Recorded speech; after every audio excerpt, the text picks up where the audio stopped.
Hari ini kita pembuatan bak air, sebab kayaknya udah masuk musim kemarau ya teman-teman. Jadi kita harus standby air.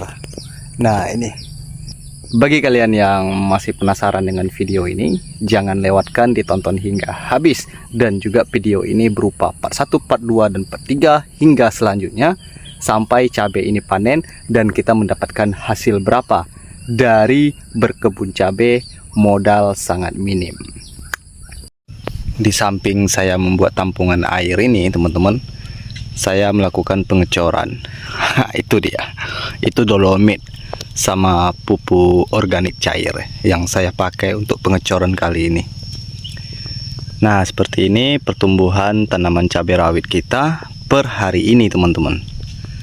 Berusia lebih kurang 29 HST ya.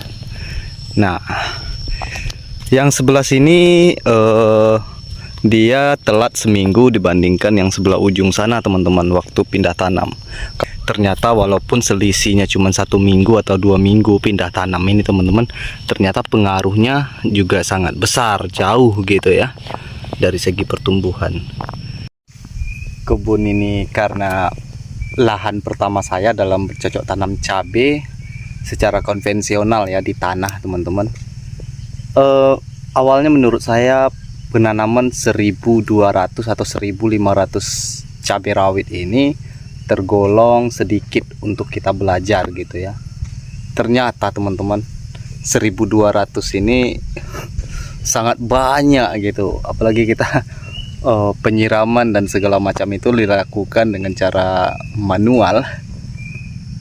Tapi nggak apa-apalah, alhamdulillah pertumbuhannya seperti di belakang sini teman-teman. Sampai hari ini ya mudah-mudahan sampai panen nanti ya tumbuh subur seperti ini ya. Karena jujur teman-teman, ini adalah awal pertama saya gitu untuk nanam cabai langsung di lahan tanah gitu dengan bermodalkan media sosial. Yang sebelumnya memang ada pengalaman saya nanam cabai tapi menggunakan polybag teman-teman, itu nggak sebanyak ini. Di video-video sebelumnya mungkin teman-teman pernah melihat kontennya, karena dulu sempat rame ya di YouTube ini. Itu penanaman secara hidroponik teman-teman di atas ruko. Waktu itu saya domisili di Kota Dumai, Riau. Jadi antara hidroponik dan konvensional ini sangat jauh berbeda ya. Yang mana hidroponik kita media tanamnya itu tidak menggunakan tanah sama sekali.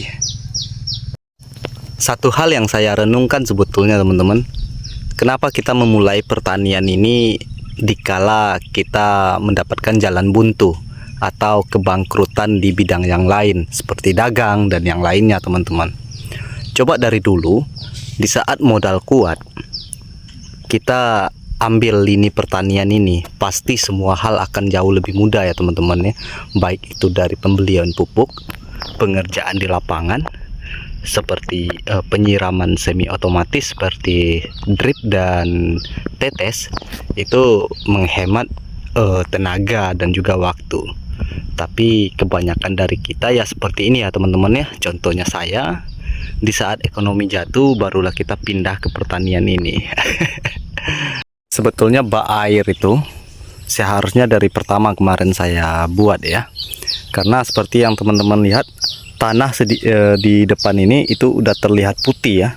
Itu menandakan dia kering, karena sebentar lagi sepertinya masuk musim kemarau ya teman-teman. Tapi karena pengerjaan lahan ini saya lakukan sendiri, jadi saya kemarin lebih fokus pindah tanam dulu dan pemupukan yang pertama. Mumpung tanah masih basah kala itu ya teman-teman ya. Jadi sekarang kita lihat pertumbuhan tanaman cabai kita yang tidak pakai mulsa teman-teman. Di sebelah sini karena kehabisan modal teman-teman, kita nanggung ya untuk beli mulsa 3 bedengan ini. Jadi saya biarkan ini tanpa mulsa teman-teman. Nah satu pelajaran itu seperti yang saya bilang pada video sebelumnya, ternyata pertumbuhannya ini sangat bagus teman-teman. Padahal kemarin ini adalah bibit afkir atau bibit sortiran ya, nggak sebagus dari bibit yang sebelah ujung sana. Ternyata pertumbuhannya yang nggak pakai mulsa, karena nggak terkena uap panas dari plastik, ternyata pertumbuhannya sangat bagus seperti ini. Nah, untuk hama kutu-kutuan saya menggunakan demolish teman-teman. Jadi kemarin sudah saya spray sekali semenjak pindah tanam. Ya alhamdulillah kutunya sudah sangat jauh berkurang ya teman-teman ya. Tinggal kita akan melakukan penyemprotan yang kedua nantinya. Di saat tanaman cabai ini terlihat dari kamera dengan jarak yang jauh sudah mulai menghijau seperti ini, ternyata semangat saya semakin membara teman-teman. Bahkan saya lagi memikirkan mencari lahan baru sebesar ini juga untuk penanaman tahap kedua teman-teman. Tapi memang masih cabai rawit ya rencananya, karena masih proses belajar. Cabai rawit sepertinya lebih gampang atau dalam mengatasi hama dan juga jenis penyakitnya jauh lebih sedikit dibandingkan dengan cabai merah keriting ya teman-teman ya. Bagi kalian yang sudah memang profesinya sebagai petani cabai mungkin sudah sangat paham ya dengan hal itu. Dan juga teman-teman bagi kalian yang memiliki pengalaman di bidang percabaian ini, alangkah saya sangat berharap sama teman-teman semua, para suhu semua, untuk memberikan satu tips atau cara bercocok tanam jenis pupuk dan lain sebagainya pada kolom komentar, karena itu adalah salah satu hal yang sangat saya butuhkan. Semoga menjadi amal jariah buat para suhu semuanya. Pada bagian tunas air, jadi teman-teman ini masih ala-ala saya sendiri ya. Saya melakukan pembuangan tunas air pada 3 tunas pertama dari bawah. 1, 2, 3. Jadi mulai dari 4 ke atas itu saya biarin teman-teman. Apakah sistem ini juga pernah dibuat oleh orang-orang? Saya kurang mengetahui ya teman-teman ya.